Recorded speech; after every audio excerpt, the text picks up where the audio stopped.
Y'all know what time it is. Y'all don't know, y'all better ask somebody. Hat on, suit on, looking like a dapper dawn, giving them microphone, dressed like $1,000,000, diamond things in its cuffs. Y'all tell me who could it be but Steve Harvey? Oh, yeah, listening to me. Put your hands together for Steve Harvey. Put your hands together. Steve Harvey. Steve Harvey, why don't you join in? Steve Harvey, get on, y'all. Better give me some eggs while I listen to Steve Harvey. Won't you join in with me? Come with me, help me say. Turn your radio on. You gotta turn it on, yeah. Turn it on. Steve Harvey in the morning, y'all. So y'all can hear me on. Turn it up. Steve Harvey in the morning, y'all. Yeah. Turn your radio on. You gotta turn your radio on. Turn your radio on. You gotta turn it on.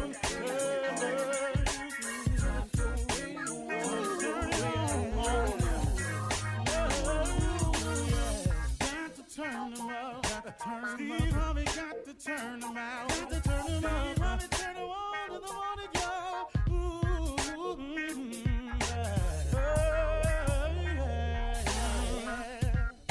Come on, Steve.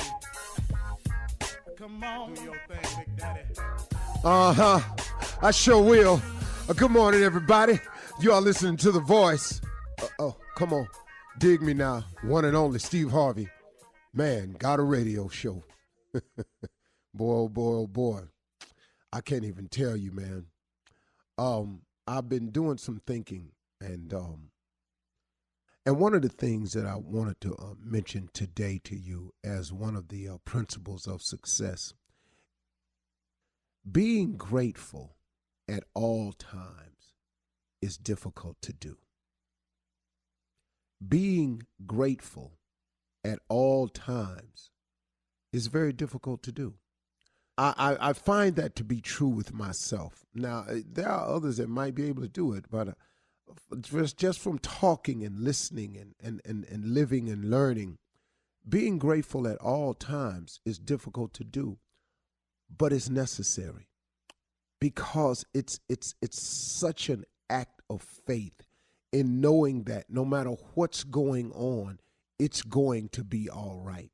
And it's hard to see that when things are not going in your favor, when things have turned so dramatically the other way, and it seems as though you're the only one in the situation where you're involved with other people, or someone got an accusation against you falsely, or somebody trying to do something to you unjustifiably, whatever the case may be.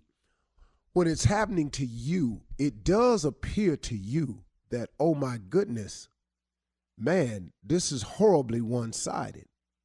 So it is difficult. It is hard to do, to be grateful at all times, but it's so necessary. And I just want to point out a couple of things to you. First of all, the difficulty in being grateful in hard times is that, number one, the present circumstances oftentimes is just so pressing and so overwhelming that a lot of your energy is devoted to trying to come up with the solution for that, or trying to muster the strength to weather the storm, or trying to just brace yourself to try to get through it. And in doing that, it's hard to be grateful. It's hard to be grateful in pain.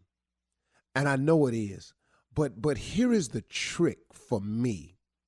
This is what I've had to learn how to do. And I guess it takes practice to get here. It's not nothing you just start doing right away. You got to practice it in small increments to really get it. What I've always had to say to myself, and what I've learned to say to myself, is this is happening to me because God is working me through something. This is happening to me because it's some form of test that I have to pass in order to graduate to the next grade, in order to be allowed to move to the next level. This is happening to me because there's something I need to purge my life of, my body of, my spirit of. Something's purging in me. And when you purge something, it's painful. You know, it's like a person getting off drugs. The withdrawal is agonizing, I've been told. And every documentary I've ever watched, it's an agonizing process to go cold turkey, to withdraw, to pull away after you've been doing something so long. And so I know that this process is tough when you're going through some pain, but when you're purging your system, when you're having to pass a test, when you're about to when you're being made ready for the next level, that moment right in there, in realizing that that's what's happening, that's where you find the gratitude. That's where I found the gratitude. I hope I'm explaining this correctly. I'm going to keep trying until I get it. But that's where you find the gratitude.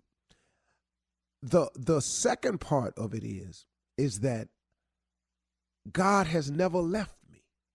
In all the things I've done, in all the mistakes I've made, all the lies I've told, all the situations I've gotten myself into from being greedy and wanting too much for me, at the expense sometimes of other people, not doing it deliberately or in a vindictive way, because I've never had that spirit. I'm not a vindictive or a mean person.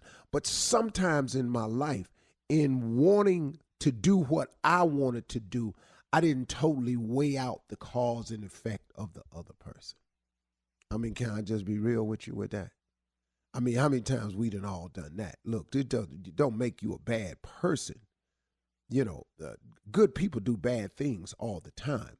I just happen to have come to the realization that unknowingly and not with malice intent towards a person, I've hurt people looking at something I wanted to do without really looking at what the cause and effect would be on the other person. So in doing some of these things, I've created situations for myself.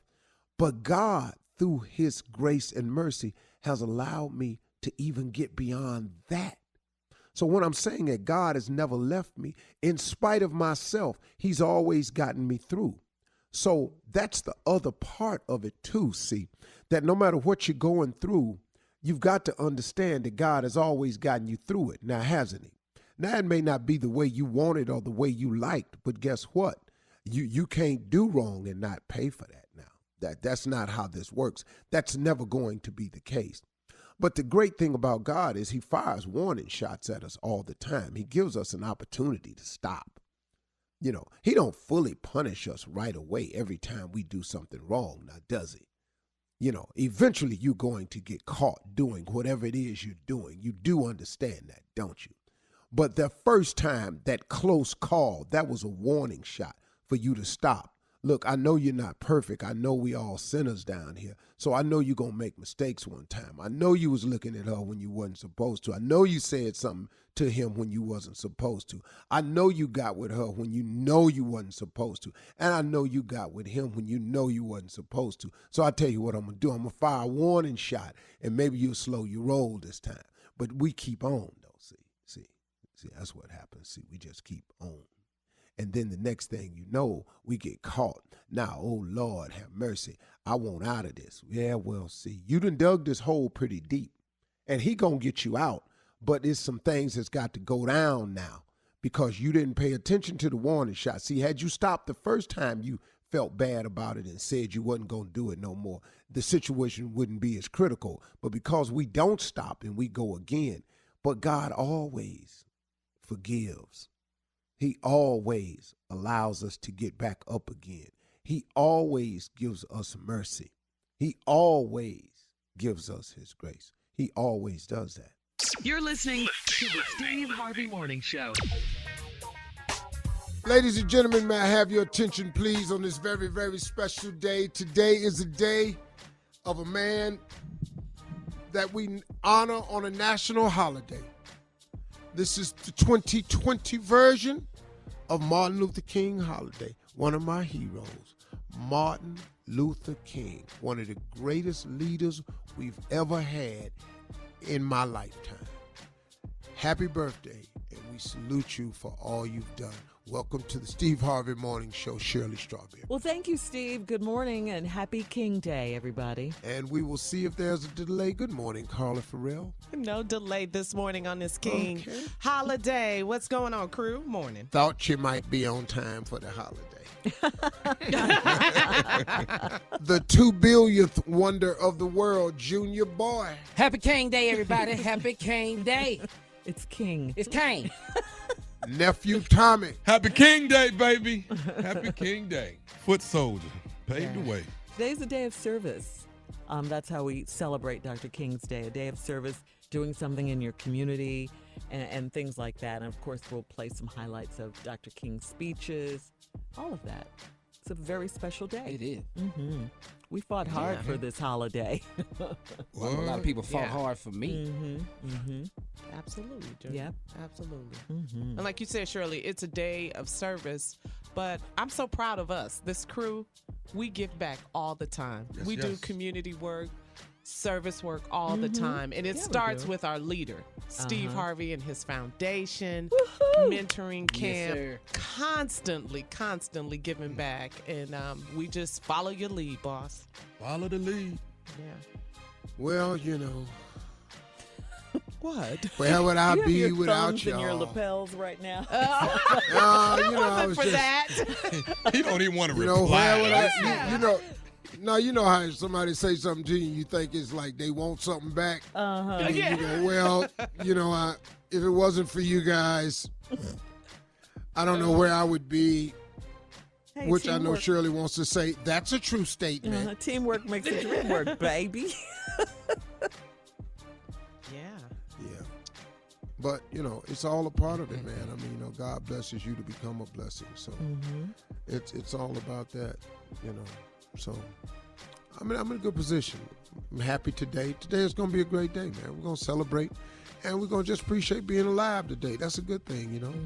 Carry on with what you're doing. Participate how you're going to participate. But at the end of the day, we got to keep praying for peace and move on. Move along. And teach your kids. A lot of barbecue pits fired up today. I just want y'all to know. It is a holiday. Shirley, can I ask you a question? Yes. Shirley, can I ask you a Christian question? Yeah, go ahead. Yeah. Can you pray that he don't be the president no more? Is that Christian? I pray. I'm trying to figure that out. Because I've mentioned it to God several times, and I just want to know what's out of line. Sometimes the answer no. We are instructed to pray for our leaders. All right, listen. I wasn't praying for him, though. If you want to have something special to say about Dr. King or find out about his legacy, what his legacy means to you, go to Steve Harvey FM on Instagram and Facebook, and we'll be back to talk more about this fabulous Dr. King holiday right after this. You're listening to the Steve Harvey Morning Show. Right now, here's the drum major instinct speech on the Steve Harvey Morning Show. An instinct.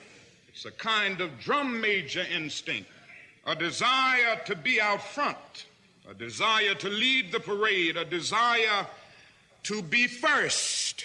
And it is something that runs the whole gamut of life.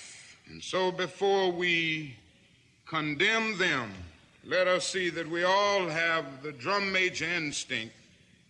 We all want to be important, to surpass others, to achieve distinction, to lead the parade. Alfred Adler, the great psychoanalyst, contends that this is the dominant impulse.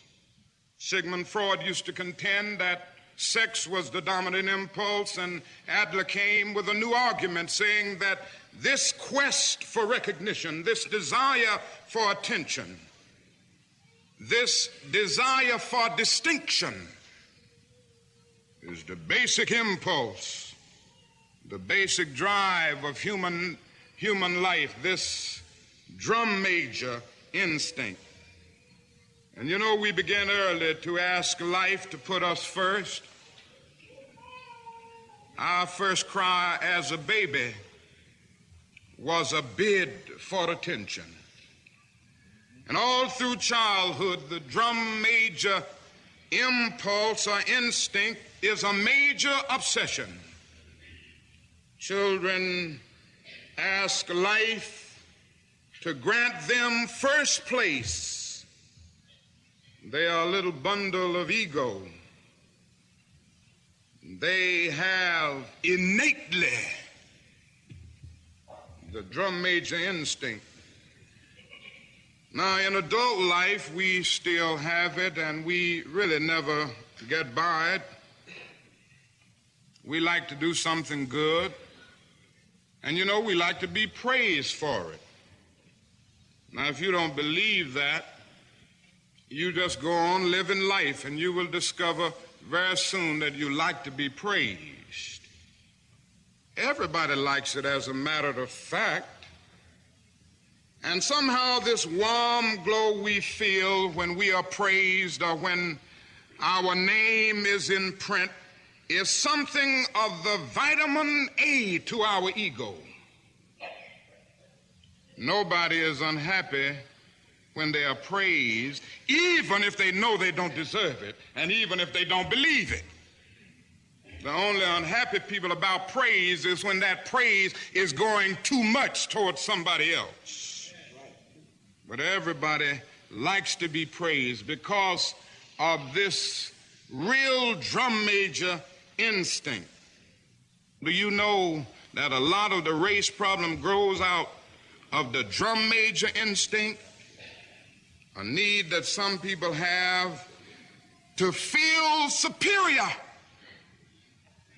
A need that some people have to feel that they are first and to feel that their white skin ordained them to be first. And they have said over and over again, in ways that we see with our own eyes. In fact, not too long ago, a man down in Mississippi said that God was a charter member of the White Citizens Council. And so God being the charter member means that everybody who's in that has a kind of divinity, a kind of superiority. And think of what has happened in history as a result of this perverted use of the drum major instinct. Has led to the most tragic prejudice, the most tragic expressions of man's inhumanity to man. I mean, not only does this thing go into the racial struggle, it goes into the struggle between nations. And I would submit to you this morning that what is wrong in the world today is that the nations of the world are engaged in a bitter, colossal contest for supremacy. And if something doesn't happen to stop this trend, I'm sorely afraid that we won't be here to talk about Jesus Christ and about God and about brotherhood too many more years. If somebody doesn't bring an end to this suicidal thrust that we see in the world today, none of us are going to be around, because somebody's going to make the mistake through our senseless blunderings of dropping a nuclear bomb somewhere, and then another one is going to drop. And don't let anybody fool you. This can happen within a matter of seconds. They have 20 megaton bombs in Russia right now that can destroy a city as big as New York in 3 seconds, with everybody wiped away in every building. And we can do the same thing to Russia and China. But this is where we are drifted, and we are drifting there because nations are caught up with the drum major instinct. I must be first. I must be supreme. Our nation must rule the world. And I am sad to say that the nation in which we live is the supreme culprit. And I'm going to continue to say it to America, because I love this country too much to see the drift that it has taken. God didn't call America to do what she's doing in the world now. God didn't call America to engage in a senseless, unjust war as a war in Vietnam. And we are criminals in that war. We've committed more war crimes almost than any nation in the world. And I'm going to continue to say it. And we won't stop it because of our pride and our arrogance as a nation. But God has a way of even putting nations in their place. Everybody, here's a fact of the matter. Dr. Martin Luther King Jr.'s speech, the Drum Major Instinct speech, it was actually delivered at Ebenezer Baptist Church in Atlanta, Georgia on February 4th, 1968. And throughout all of his years of public service, Dr. Martin Luther King Jr. encouraged everybody to participate in community service. You're listening to the Steve Harvey Morning Show. Welcome back to The Ride. We will continue with more of Dr. King's The Drum Major Instinct speech. Nobody is unhappy when they are praised, even if they know they don't deserve it, and even if they don't believe it. The only unhappy people about praise is when that praise is going too much towards somebody else. But everybody likes to be praised because of this real drum major instinct. Do you know that a lot of the race problem grows out of the drum major instinct? A need that some people have to feel superior. A need that some people have to feel that they are first and to feel that their white skin ordained them to be first. Let you explain today, because I'm against it so heavy. And they have said over and over again, in ways that we see with our own eyes. In fact, not too long ago, a man down in Mississippi said that God was a charter member of the White Citizens Council. And so, God being the charter member means that everybody who's in that has a kind of divinity, a kind of superiority. And think of what has happened in history as a result of this perverted use of the drum major instinct.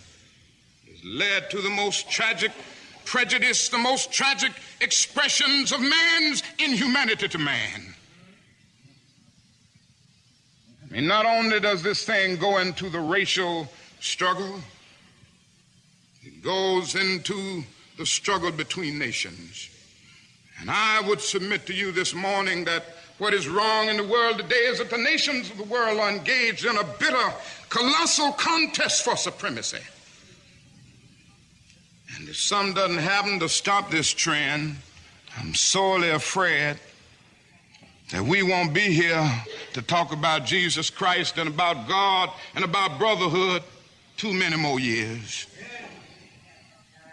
If somebody doesn't bring an end to this suicidal thrust that we see in the world today, none of us are going to be around, because somebody's going to make the mistake through our senseless blunderings of dropping a nuclear bomb somewhere, and then another one is going to drop. And don't let anybody fool you. This can happen within a matter of seconds. They have 20 megaton bombs in Russia right now that can destroy a city as big as New York in 3 seconds, with everybody wiped away in every building. And we can do the same thing to Russia and China. But this is where we are drifted, and we are drifting there because nations are caught up with the drum major instinct. I must be first. I must be supreme. Our nation must rule the world. And I am sad to say that the nation in which we live is the supreme culprit. And I'm going to continue to say it to America, because I love this country too much to see the drift that it has taken. God didn't call America to do what she's doing in the world now. God didn't call America to engage in a senseless, unjust war as a war in Vietnam. And we are criminals in that war. We've committed more war crimes almost than any nation in the world. And I'm going to continue to say it. And we won't stop it because of our pride and our arrogance as a nation. But God has a way of even putting nations in their place. The God that I worship has a way of saying, don't play with me. He has a way of saying, as the God of the Old Testament used to say, the Hebrews, don't play with me, Israel. Don't play with me, Babylon. Be still and know that I'm God. And if you don't stop your reckless course, I'll rise up and break the backbone of your power. And that can happen to America. Every now and then I go back and read Gibbon's Decline and Fall of the Roman Empire. And when I come and look at America, I say to myself, the parallels are frightening. We have perverted the drum major instinct. Every now and then, I guess we all think realistically about that day when we will be victimized with what is life's final common denominator. That's something that we call death. We all think about it, and every now and then I think about my own death, and I think about my own funeral. And I don't think of it in a morbid sense. Every now and then I ask myself, what is it that I would want said? And I leave the word to you this morning. If any of you are around when I have to meet my day, I don't want a long funeral. And if you get somebody to deliver the eulogy, tell them not to talk too long.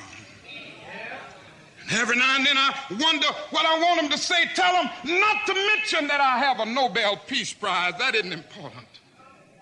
Tell them not to mention that I have 300 or 400 other awards. That's not important. Tell them not to mention where I went to school. I'd like somebody to mention that day that Martin Luther King Jr. tried to give his life serving others. I'd like for somebody to say that day that Martin Luther King Jr. tried to love somebody. I want you to say that day that I tried to be right on the wall question. I want you to be able to say that day that I did try to feed the hungry. I want you to be able to say that day that I did try in my life to clothe those who were naked.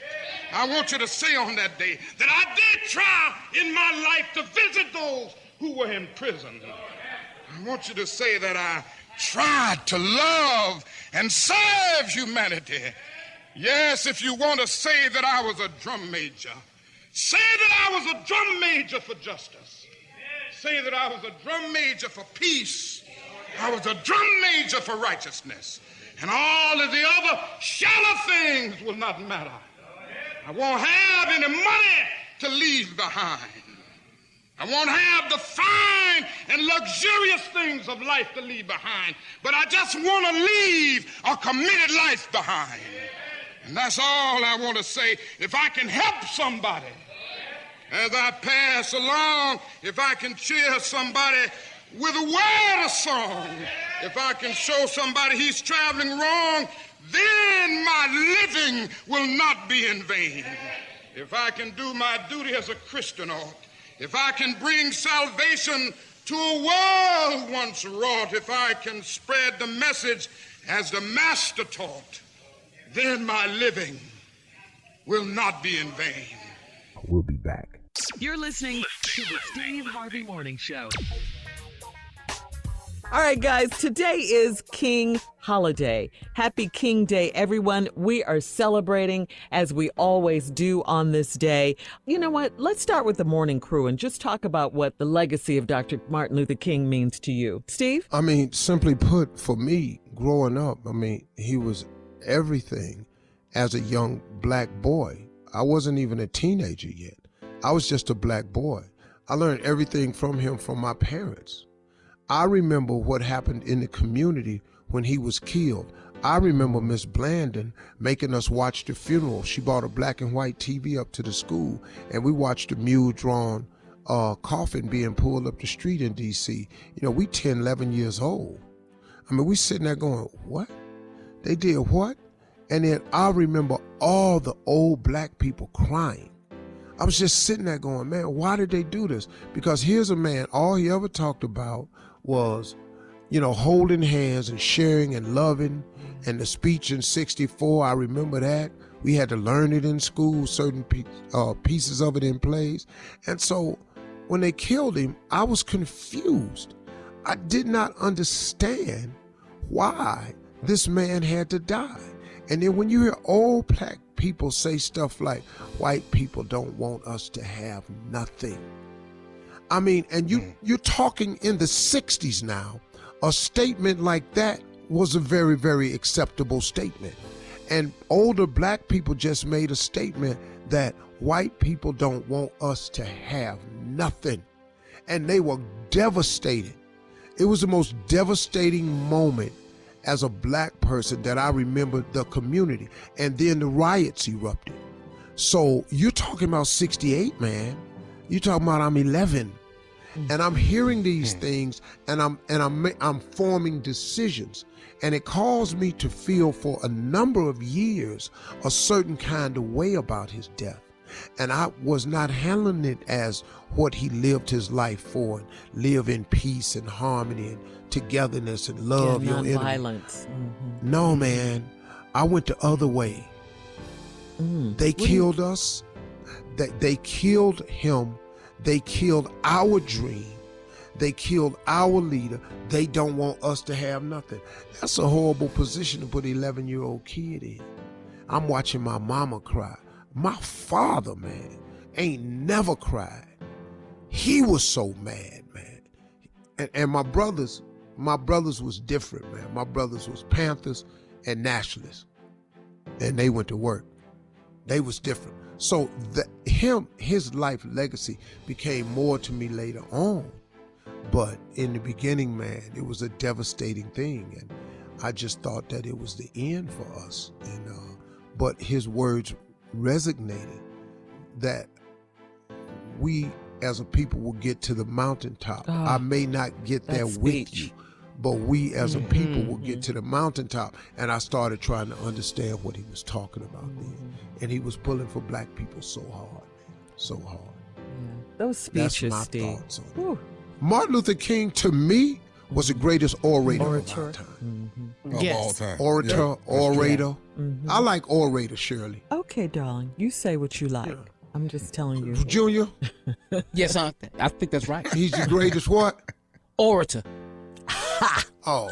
You thought he was going to be with you. Oh, you gonna flip. He said it right. Show little stupid behind. Shirley was looking at me. Oh, she was looking at me. Oh, she had the pressure on you? Yeah. Yeah, I did. Yeah, I did. Tommy, what was he? Greatest generator of all time. He's so stupid. My man. Here we go. Go to Steve Harvey FM on Instagram and Facebook and let us know what Dr. King's legacy means to you, okay? All right, Steve, time now for today's headlines on this King holiday. Ladies and gentlemen, Miss Ann Tripp. Thank you very much. Good morning, everybody. Yes, today is Dr. Martin Luther King Jr. Day, a day we honor his life and legacy. Had he lived, Dr. King would have been 91 years old this month. There are commemorations to mark the day in cities and towns all over the country. There are even events in other countries. For instance, in England, they're holding definite ceremonies to honor Dr. King. Security's been ramped up today at the Virginia State Capitol ahead of today's expected gun rights rally. Thousands are planning to hold a huge demonstration in Richmond to protest proposed gun restrictions. The 3 white racists were supposed to attend it. They're under arrest. Virginia Governor Ralph Northam's already declared a state of emergency. No weapons will be allowed on the Capitol grounds. No one wants another incident like the one we saw in Charlottesville in 2017. Of course, he's referring to the White Power rally where a racist purposely plowed his car into a group of counter-demonstrators, killing an innocent young woman. The Senate impeachment trial against Donald J. Trump is scheduled to begin tomorrow. Prosecution as well as defense attorneys have already filed their first legal briefs in President Trump's Senate impeachment trial. The briefs are going to serve as previews of the arguments they're going to be making. Later today, a Navy aircraft carrier is going to be named after a black American World War II hero, Dory Miller. Back then, blacks were only allowed to serve as kitchen help and servants on ships. Dory Miller was a mess attendant on the battleship West Virginia. But on the morning of December 7th, 1941, the Japanese attacked Pearl Harbor. As the ship drew heavy fire, Miller raced to the deck to assist the ship's fatally wounded commanding officer and to help other officers who were wounded to get under and below decks. He went up to a machine gun he had no training on at all, commandeered it, and shot down enemy planes. Dory Miller was awarded the Navy Cross after there was a hue and cry because the Secretary of the Navy would not even mention his name. But after a while, the president stepped in and said, no, this man should be honored. So then Dory Miller was then awarded the Navy Cross, the second highest military decoration, becoming the first African-American to be so honored. After, Dory Miller served aboard the Indianapolis. After that, on the escort carrier, the Liscum Bay in 1943, where Miller was killed when the Liscum Bay was attacked and sank by the Japanese. He was awarded the Purple Heart. Tops at the box office is Bad Boys for Life. Bad boys. What you gonna do? Well, they made up $100 million. Now back to the Steve Harvey Morning Show. You're listening to the Steve Harvey Morning Show. All right, we're going to talk about racism, Steve, the social injustices. This is year 2020. We are in a brand new year, a brand new decade. We have all witnessed racial incidents. So much of the time, a lot of Americans believe that President Trump has made race relations worse, and they believe it's more common for people to express racist views now since Trump has become president. What do you think? It's very simple. Racism exists today because there are those who want things to go back the way they were, who never accepted any form of change, was not in agreement or participation with civil rights, cares nothing about affirmative action, and wants to be in complete control and power. And that is why racism exists. That's why policies exist. That's why voter suppression exists. That's why districting exists. That's why they keep pouring this census and we don't fill them out, and they use that against us. They do everything in their power, the system, to keep racism alive and well. And that's why racism exists, is because there are certain people who will not let the way things were go and subside. And the only way for them to feel superior is to make other people feel inferior. Period. Yeah. It's true that the president, since he's become the president, race relations do seem worse now in America than they've ever been. And I guess what we have to do, we have a right to vote, and we should exercise that right and let him know we do not approve of what he's doing in office.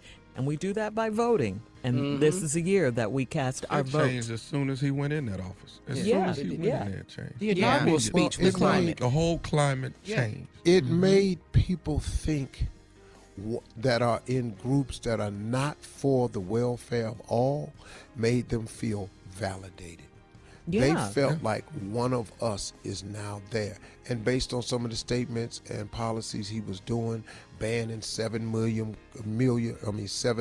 countries from travel, all of this type of stuff, they like that type of stuff. The sad thing in this country is 38 to 40 million people who vote are going to vote for him again. Well, Steve, we have to do our job like we always do. And if you don't think you're going to run into or meet one of them 40 million people, you are sadly mistaken. You're going to. Yeah, that's right. No. Yeah. You right about that? Trust me, they at your kids' schools, they at the ball games, they right there sitting next to you, man. Yep. So right there. On the flights, all of that. Oh, they full of first class. Oh, yeah. Oh, God.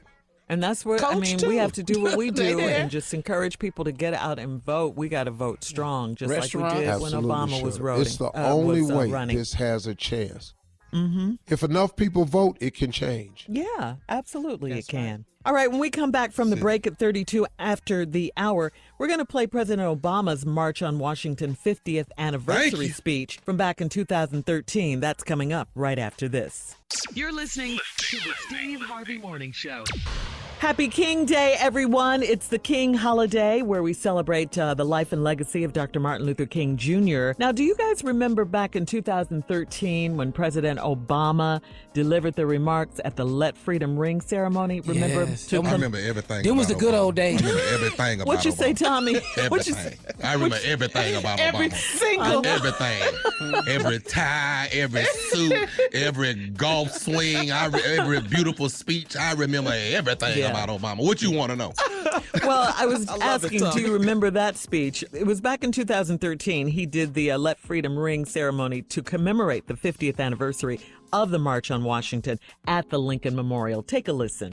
On the battlefield of justice, men and women without rank or wealth or title or fame would liberate us all in ways that our children now take for granted, as people of all colors and creeds live together and learn together and walk together and fight alongside one another and love one another and judge one another by the content of our character in this greatest nation on earth.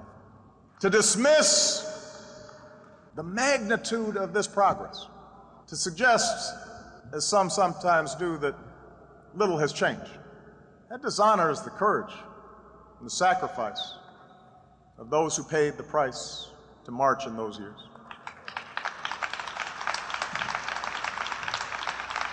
Medgar Evers, James Chaney, Andrew Goodman, Michael Schwerner, Martin Luther King Jr., they did not die in vain.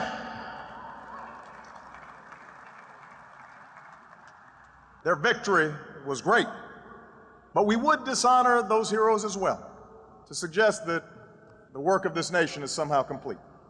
The arc of the moral universe may bend towards justice, but it doesn't bend on its own.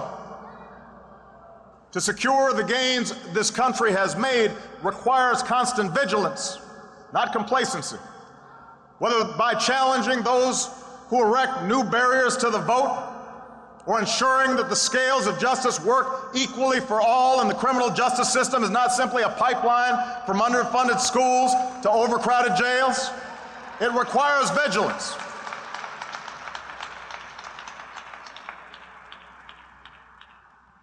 And we'll suffer the occasional setback. But we will win these fights. This country has changed too much. People of goodwill, regardless of party, are too plentiful for those with ill will to change history's currents.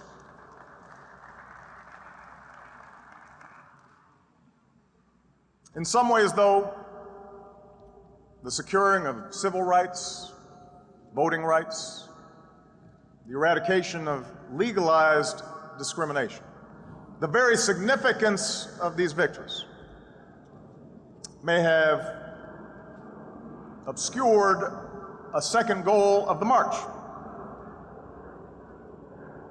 For the men and women who gathered 50 years ago, we're not there in search of some abstract idea. They were there seeking jobs as well as justice. Not just the absence of oppression, but the presence of economic opportunity.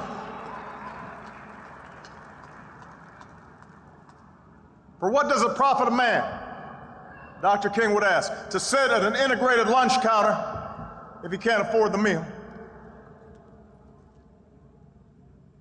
This idea that one's liberty is linked to one's livelihood, that the pursuit of happiness requires the dignity of work, the skills to find work, decent pay, some measure of material security, this idea was not new.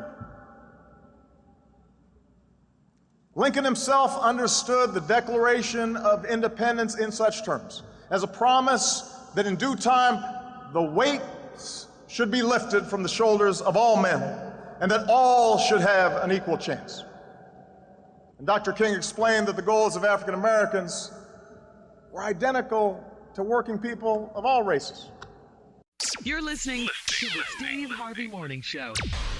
On this King holiday, remember back in 2013, President Obama delivered remarks at the Let Freedom Ring ceremony, which was to commemorate the 50th anniversary of the March on Washington at the Lincoln Memorial. Boy, Steve, we gotta say it. We sure do miss him, don't we? What? What you call him, Carla? Him, that dog they had in there. I miss everybody that was part of that family. Them two beautiful dogs. I miss everybody. Yeah. No, our forever president. I miss going to the White House because it was the first time I ever went and the last, looks like. So. Yes. Yeah. Yes. Yeah. Here's some more excerpts from his fabulous speech back in 2013. Then there were those elected officials who found it useful to practice the old politics of division, doing their best to convince middle-class Americans of a great untruth, that government was somehow itself to blame for their growing economic insecurity, that distant bureaucrats were taking their hard-earned dollars to benefit the welfare cheat or the illegal immigrant. And then, if we're honest with ourselves, we'll admit that during the course of 50 years, there were times when some of us, claiming to push for change, lost our way. The anguish of assassinations set off self-defeating riots. Legitimate grievances against police brutality tipped into excuse-making for criminal behavior.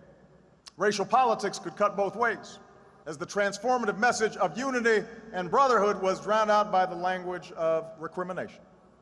And what had once been a call for equality of opportunity, the chance for all Americans to work hard and get ahead, was too often framed as a mere desire for government support, as if we had no agency in our own liberation, as if poverty was an excuse for not raising your child, and the bigotry of others was reason to give up on yourself. All of that history is how progress stalled. That's how hope was diverted. That's how our country remained divided. But the good news is, just as was true in 1963, we now have a choice. We can continue down our current path in which the gears of this great democracy grind to a halt and our children accept a life of lower expectations, where politics is a zero-sum game, where a few do very well while struggling families of every race fight over a shrinking economic pie. That's one path. Or we can have the courage to change. The March on Washington teaches us that we are not trapped by the mistakes of history, that we are masters of our fate. But it also teaches us that the promise of this nation will only be kept when we work together.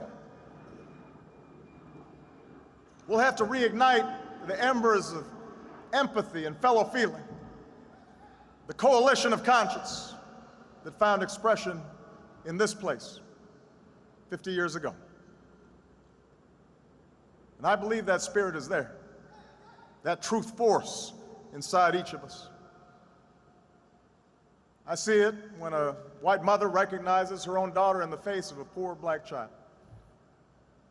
I see it when the black youth thinks of his own grandfather in the dignified steps of an elderly white man. It's there when the native born, recognizing that striving spirit of the new immigrant, when the interracial couple connects the pain of a gay couple who are discriminated against and understands it as their own. That's where courage comes from. When we turn not from each other or on each other, but towards one another, and we find that we do not walk alone. That's where courage comes from. And with that courage, we can stand together for good jobs and just wages. With that courage, we can stand together for the right to health care in the richest nation on earth for every person. With that courage, we can stand together for the right of every child from the corners of Anacostia to the hills of Appalachia to get an education that stirs the mind and captures the spirit and prepares them for the world that awaits them. With that courage, we can feed the hungry and house the homeless and transform bleak wastelands of poverty into fields of commerce and promise. America, I know the road will be long, but I know we can get there. Yes, we will stumble, but I know we'll get back up. That's how a movement happens. That's how history bends. That's how when somebody is faint of heart, somebody else brings them along and says, come on, we're marching. There's a reason why so many who marched that day and in the days to come were young. For the young are unconstrained by habits of fear, unconstrained by the conventions of what is. They dare to dream differently, to imagine something better. And I am convinced that same imagination, the same hunger of purpose, stirs in this generation. We might not face the same dangers of 1963. But the fierce urgency of now remains. We may never duplicate the swelling crowds and dazzling procession of that day so long ago. No one can match King's brilliance, but the same flame that lit the heart of all who are willing to take a first step for justice, I know that flame remains. That tireless teacher who gets to class early and stays late and dips into her own pocket to buy supplies because she believes that every child is her charge. She's marching. That successful businessman who doesn't have to but pays his workers a fair wage and then offers a shot to a man, maybe an ex-con, who's down on his luck. He's marching. The mother who pours her love into her daughter so that she grows up with the confidence to walk through the same doors as anybody's son. She's marching. The father who realizes the most important job he'll ever have is raising his boy right, even if he didn't have a father, especially if he didn't have a father at home. He's marching. The battle-scarred veterans who devote themselves not only to helping their fellow warriors stand again and walk again and run again, but to keep serving their country when they come home. They are marching.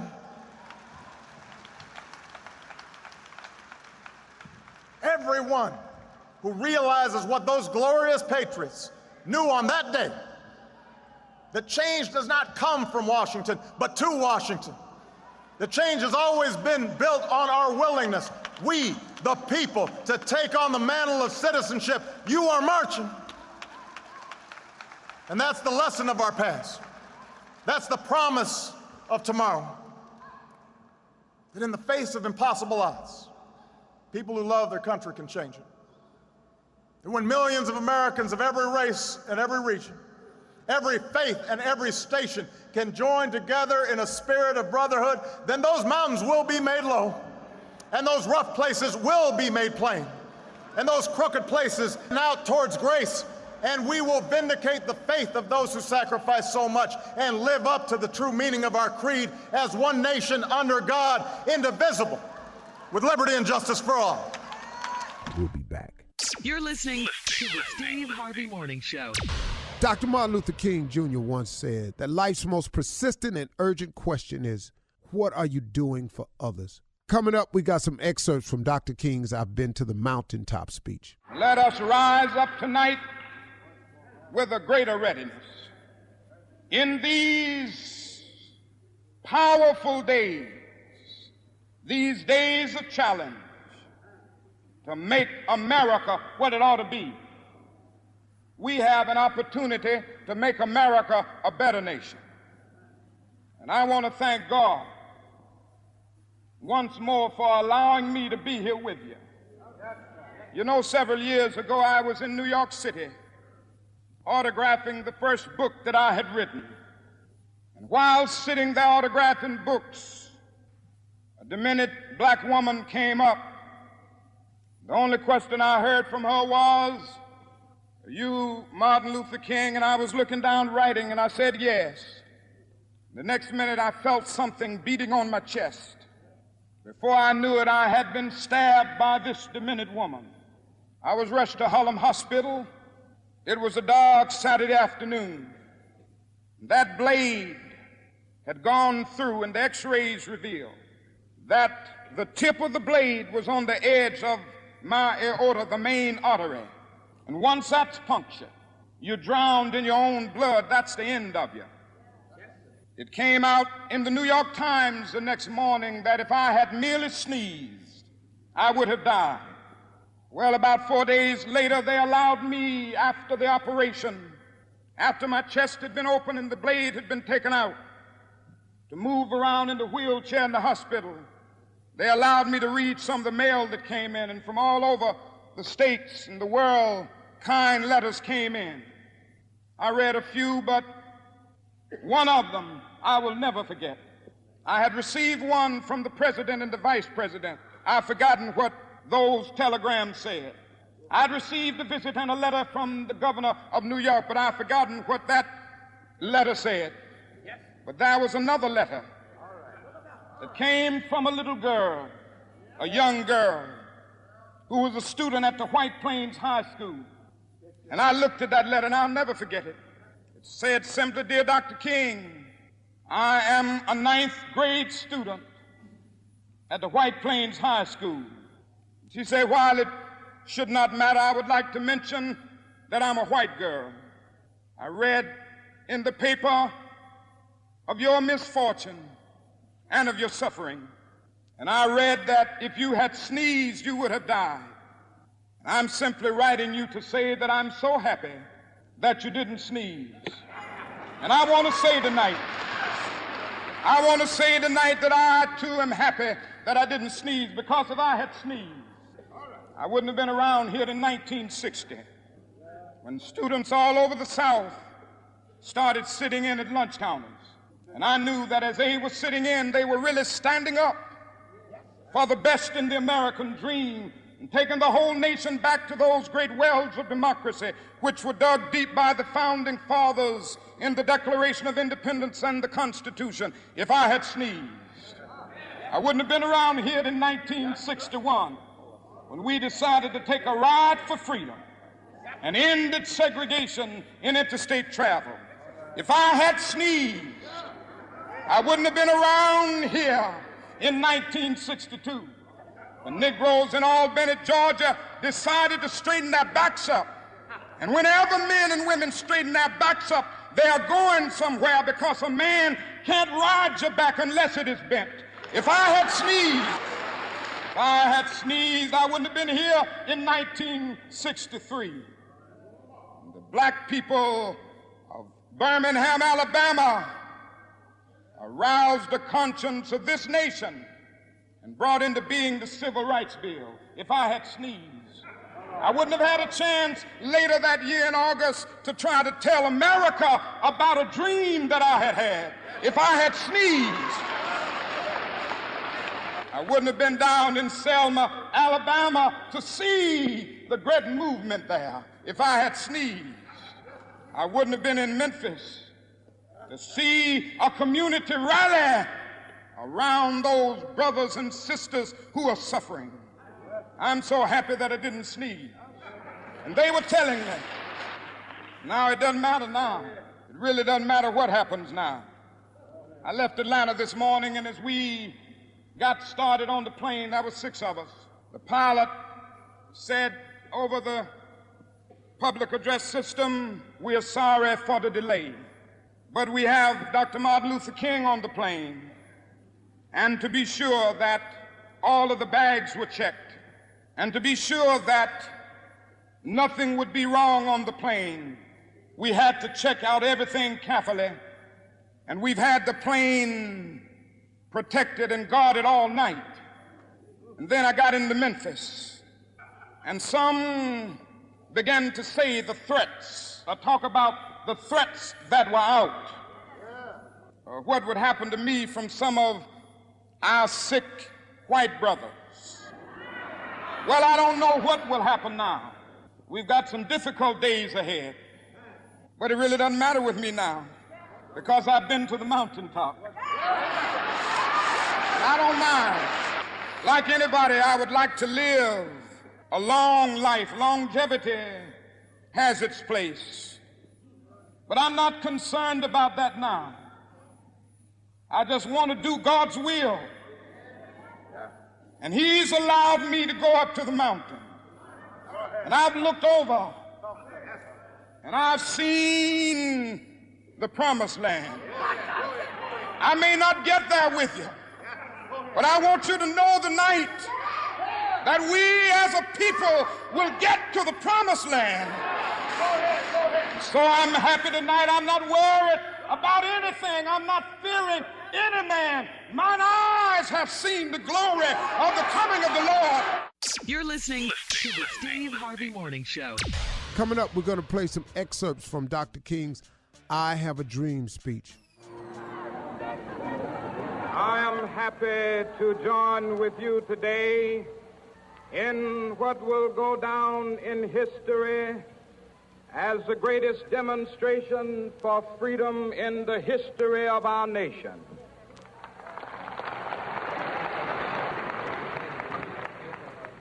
Five score years ago, a great American in whose symbolic shadow we stand today signed the Emancipation Proclamation.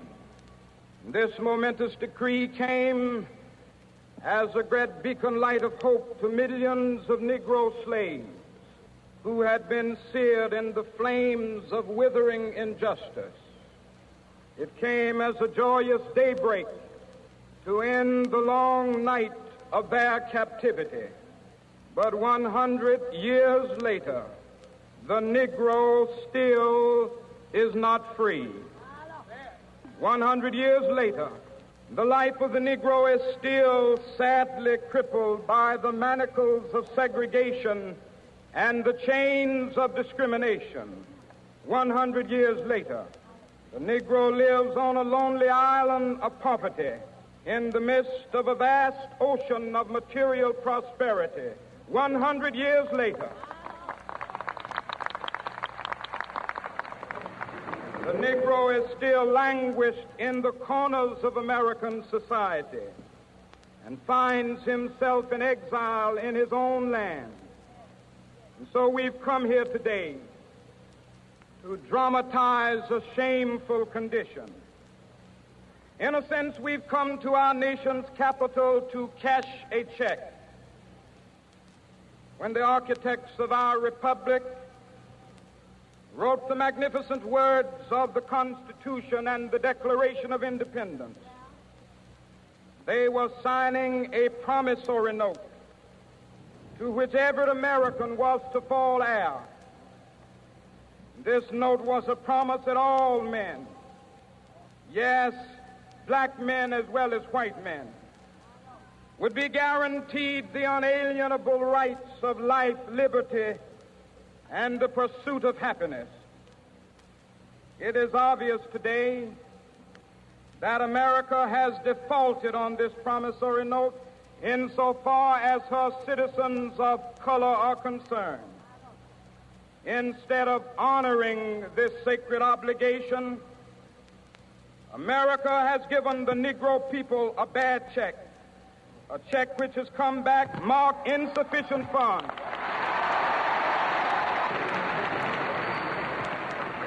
But we refuse to believe that the Bank of Justice is bankrupt. We refuse to believe that there are insufficient funds in the great vaults of opportunity of this nation. And so we've come to cash this check, a check that will give us upon demand the riches of freedom and the security of justice.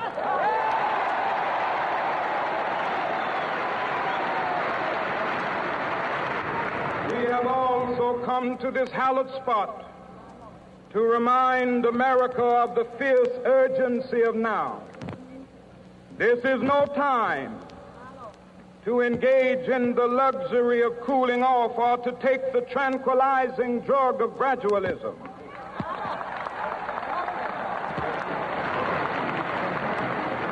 Now is the time to make real the promises of democracy. Now is the time to rise from the dark and desolate valley of segregation to the sunlit path of racial justice. Now is the time.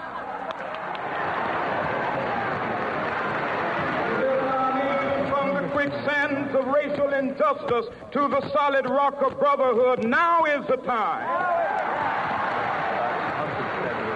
Make justice a reality for all of God's children. It would be fatal for the nation to overlook the urgency of the moment. This sweltering summit of the Negro's legitimate discontent will not pass until that is an invigorating autumn of freedom and equality. 1963 is not an end, but a beginning. Those who hope that the Negro needed to blow off steam and will now be content will have a rude awakening if the nation returns to business as usual.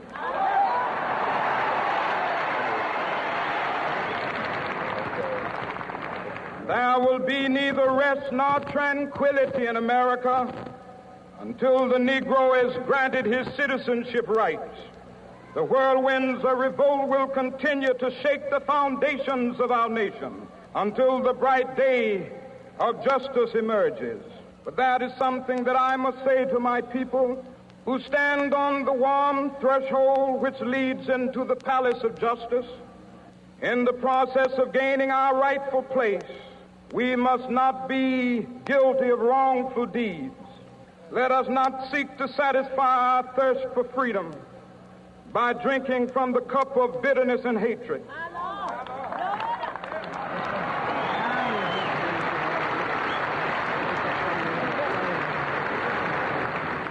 You're listening to the Steve Harvey Morning Show. Right now, as promised, we're going to play some of Dr. King's I Have a Dream speech, which he delivered on the steps of the Lincoln Memorial back in 1963. One day right there in Alabama, little black boys and black girls will be able to join hands with little white boys and white girls as sisters and brothers. I have a dream today. I have a dream that one day every valley shall be exalted. And every hill and mountain shall be made low, the rough places will be made plain, and the crooked places will be made straight, and the glory of the Lord shall be revealed, and all flesh shall see it together. This is our hope. This is a faith that I go back to the South with. With this faith, we will be able to hew out of the mountain of despair a stone of hope. With this faith, we will be able to transform the jangling discords of our nation into a beautiful symphony of brotherhood.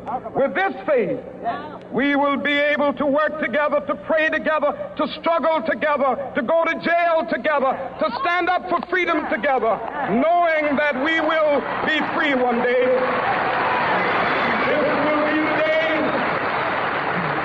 This will be the day when all of God's children will be able to sing with new meaning, my country, tears of thee. Sweet land of liberty, of thee I sing. Land where my fathers died, land of the pilgrim's pride.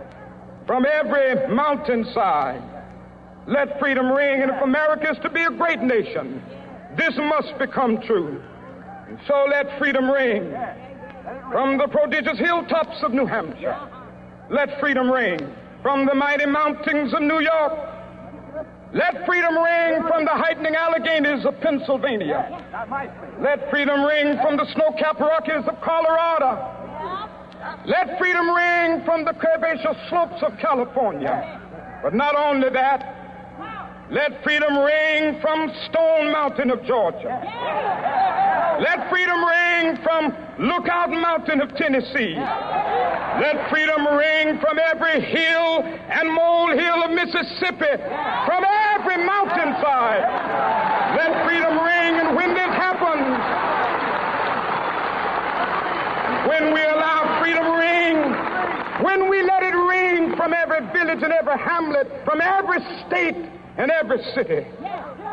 We will be able to speed up that day when all of God's children, black men and white men, Jews and Gentiles, Protestants and Catholics, will be able to join hands and sing in the words of the old Negro spiritual, free at last, free at last.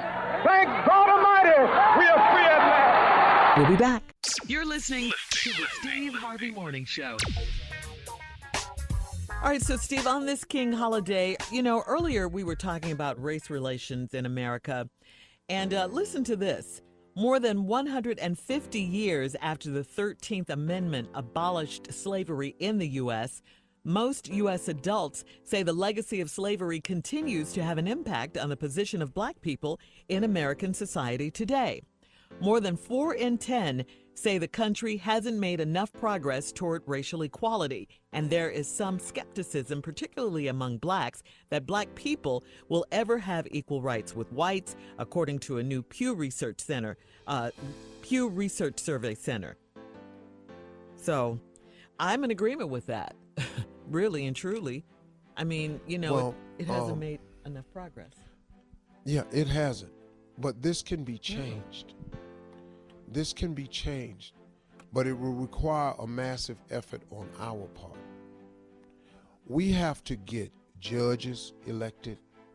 We have to get mayors elected, governors, senators, congressmen elected. We have to change.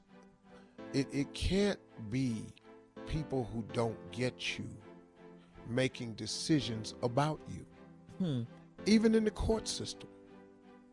And so we are so unjustly and over the top sentenced compared to anybody else that it's ridiculous. And why is that? Because of the preconceived connotations that people hold about us. We have to change all of this. But it's going to take a massive effort on our part to rid ourselves of those people. Now, there will always be people. Always. We are never going to get rid of opposition.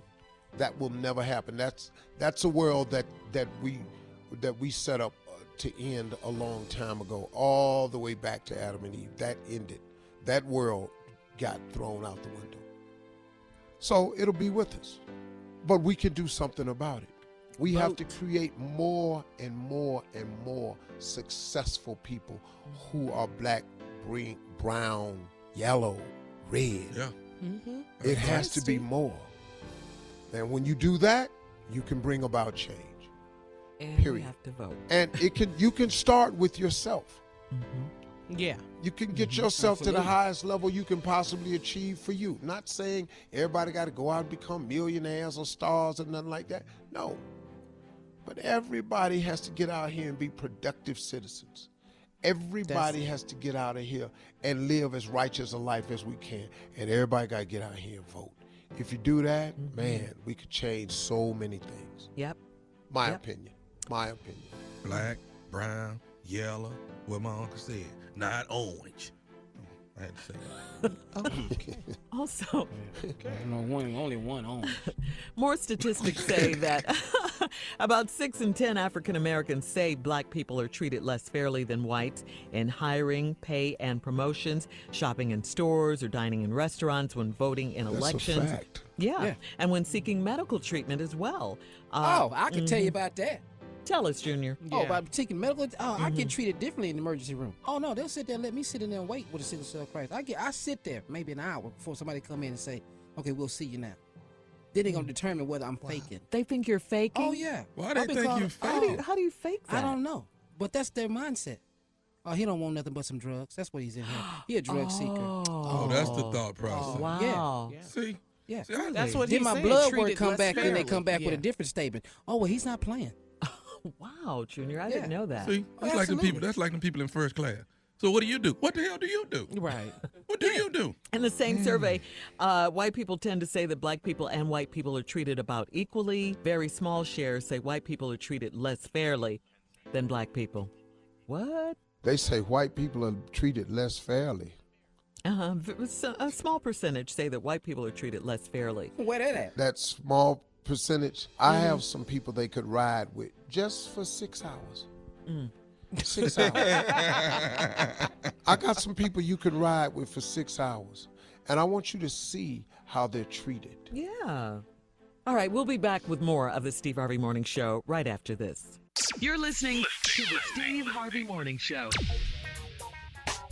As the bells toll, we commit to a life of service because Dr. King, one of my favorite quotes from him is, not everybody can be famous, but everybody can be great because greatness is determined by service. King Holiday is what are you doing to serve others? Steve, of course, you and your wife Marjorie always give back. Your foundation, the Steve and Marjorie Harvey Foundation. Most recently, this past holiday season, your family gave away lots and lots and lots of toys to a whole bunch of families in Africa. We saw that on social media, of course. I mean, look, it's a way of life, it's a part of it. If you don't do it, I don't know how I could justify my existence. I really don't, but at the same time, if you're not fortunate enough to help anybody right now, your goal should be to just be able to get yourself in a position where maybe the following year you'll be able to do something. Prayer changes things. People's lives turn around. People get it together. You never know, the light switch comes on. It's encouraging for everybody to understand. So I don't want it to be like how much we do. I'm so fortunate that God blesses us to be able to do something. That's the real gift right there, that I am able to help somebody else. And I praise God for that and want everybody else to just keep the faith because it can flip around for you. It can happen to you. That's right. That's right. Again, happy King Day. This is the day we celebrate the life and legacy of Dr. Martin Luther King Jr. You're listening to the Steve Harvey Morning Show. Happy King Day, everyone. It's the King holiday where we celebrate the life and legacy of Dr. Martin Luther King Jr. Now, do you guys remember back in 2013 when President Obama delivered the remarks at the Let Freedom Ring ceremony? Remember? Yes. I remember everything. Them was the good old days. I remember everything about What you Obama. say, Tommy? Everything. I remember everything about every Obama. single Everything. Every tie, every suit, every golf swing, every beautiful speech. I remember everything about Obama. What you want to know? Well, I was asking, do you remember that speech? It was back in 2013. He did the Let Freedom Ring ceremony to commemorate the 50th anniversary of the March on Washington at the Lincoln Memorial. Take a listen. On the battlefield of justice, men and women without rank or wealth or title or fame would liberate us all in ways that our children now take for granted as people of all colors and creeds live together and learn together and walk together and fight alongside one another and love one another and judge one another by the content of our character in this greatest nation on earth. To dismiss the magnitude of this progress, to suggest, as some sometimes do, that little has changed, that dishonors the courage and the sacrifice of those who paid the price to march in those years.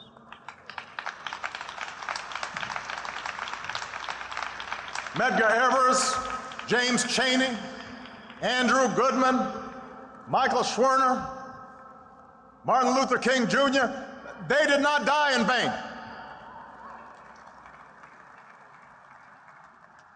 Their victory was great, but we would dishonor those heroes as well to suggest that the work of this nation is somehow complete. The arc of the moral universe may bend towards justice, but it doesn't bend on its own. To secure the gains this country has made requires constant vigilance, not complacency. Whether by challenging those who erect new barriers to the vote, or ensuring that the scales of justice work equally for all and the criminal justice system is not simply a pipeline from underfunded schools to overcrowded jails, it requires vigilance.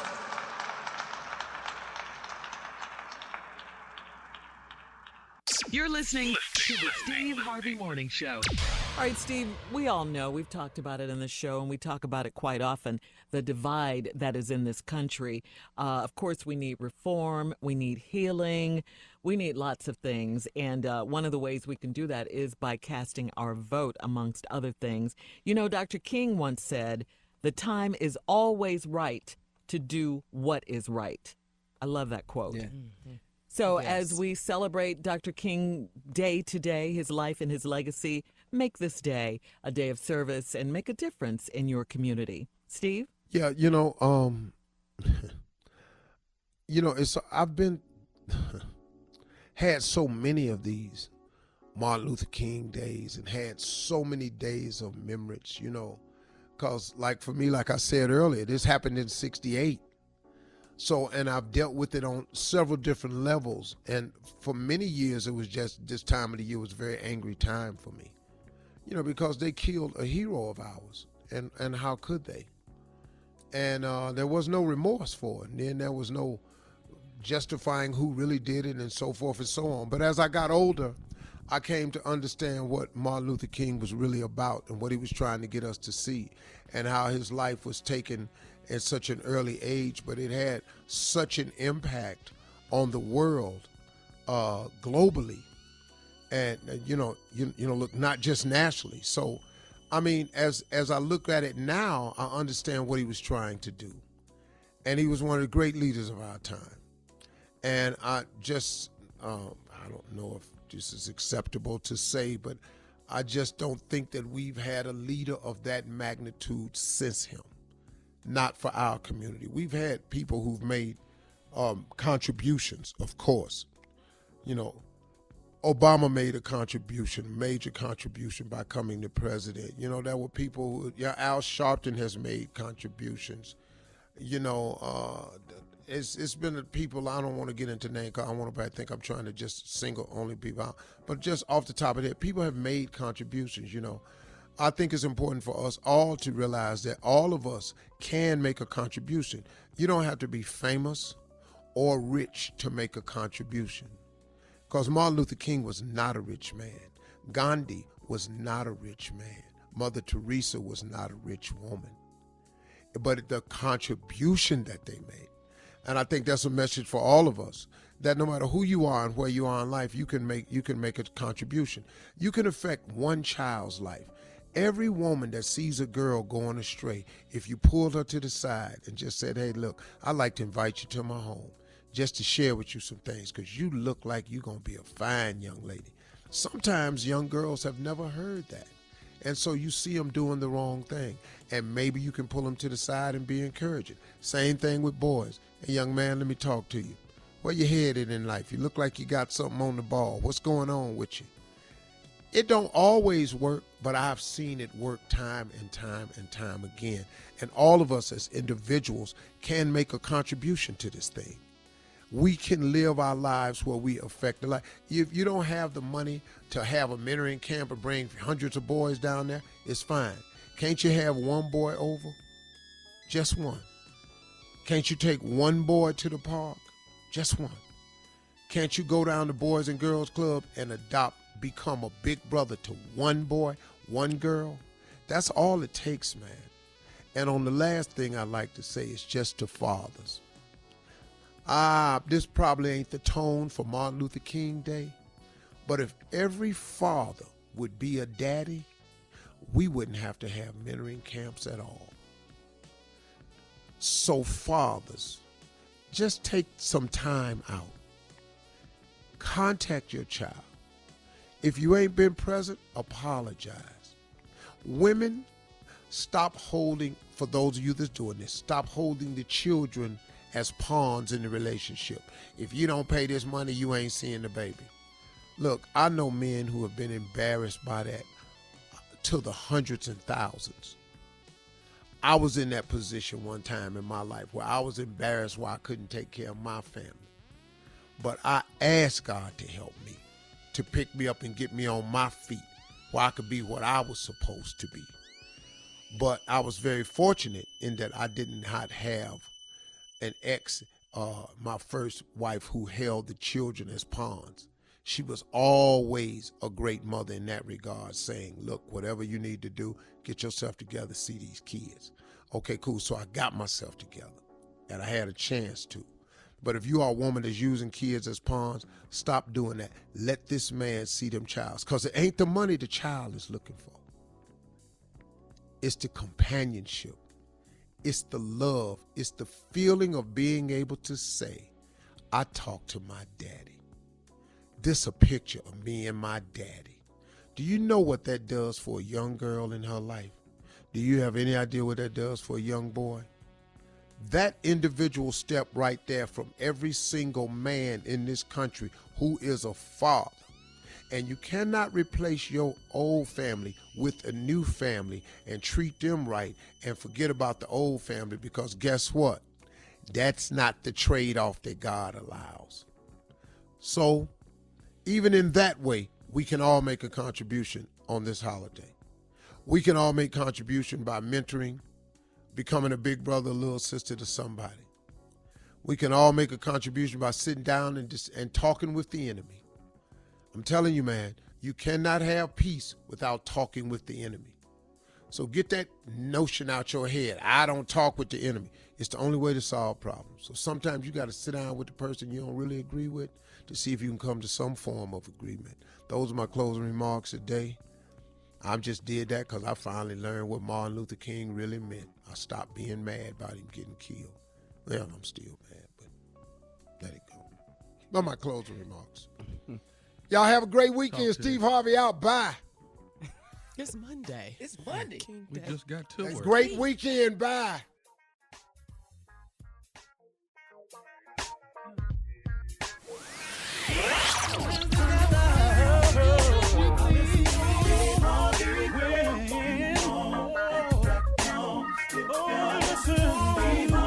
For all Steve Harvey contests, no purchase necessary, void where prohibited. Participants must be legal U.S. residents at least 18 years old unless otherwise stated. For complete contest rules, visit SteveHarveyFM.com. You're listening to the Steve Harvey Morning Show.